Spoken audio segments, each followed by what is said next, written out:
In a quiet village near wide golden plains, there lived a girl named Amara. Amara was not the tallest.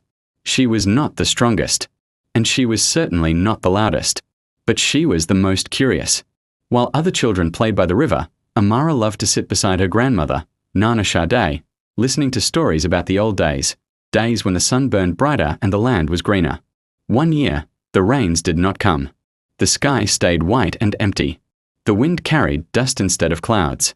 The river shrank. The crops bent low in weakness. Even the birds grew silent. The villagers grew worried. "The sky has forgotten us," one farmer said. "No," Nana Sade whispered. "The sun is angry." That night, as the elders gathered around a small fire, Nana Sade told them an old legend.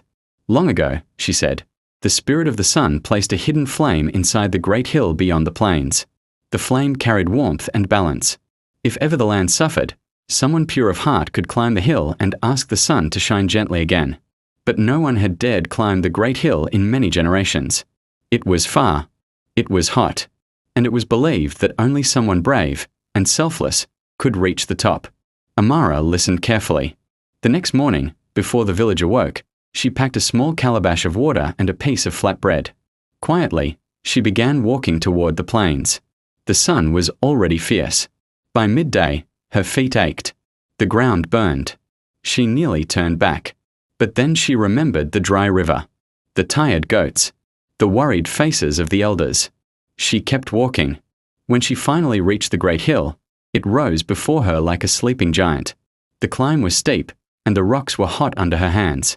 Halfway up, she slipped. Dust filled her mouth. Her water spilled onto the rocks. For a moment, she cried. Not because she was hurt, but because she feared she would fail her village. "Why are you climbing, child?" The voice was warm but powerful. Amara looked up. A bright golden light shimmered before her. It was not blinding, but it glowed like the heart of a fire. "I am climbing for my people," she said, her voice shaking. "The land is suffering. We need the sun to be kind again." The light flickered gently. "Many ask for comfort for themselves," the voice said. "Few climb for others." The glow grew stronger, wrapping around Amara like warmth on a cold morning.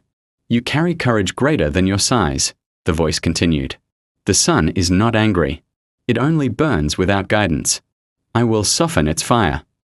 Suddenly, the wind shifted. Clouds, small at first, gathered at the edge of the sky.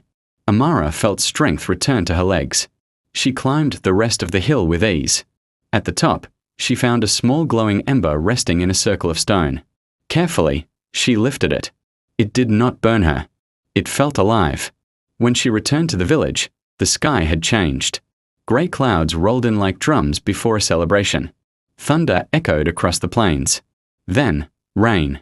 Not harsh rain. Gentle rain. The villagers ran outside, laughing, lifting their hands to the sky. Crops drank deeply. The river began to rise. The goats danced in the mud. "Who did this?" the chief asked. Amara stepped forward quietly, holding the soft glowing ember in her hands. Nana Sade smiled. "She carried the sun," she said. From that day forward, whenever the weather grew harsh or the land felt tired, the villagers would gather and remember. It was not strength that saved them. It was not age. It was not power. It was the courage of a young girl who walked into the heat for the sake of others. And long after Nana Sade's stories faded into memory, the children of the village would look at the sunrise and whisper, "Be gentle. Amara is watching."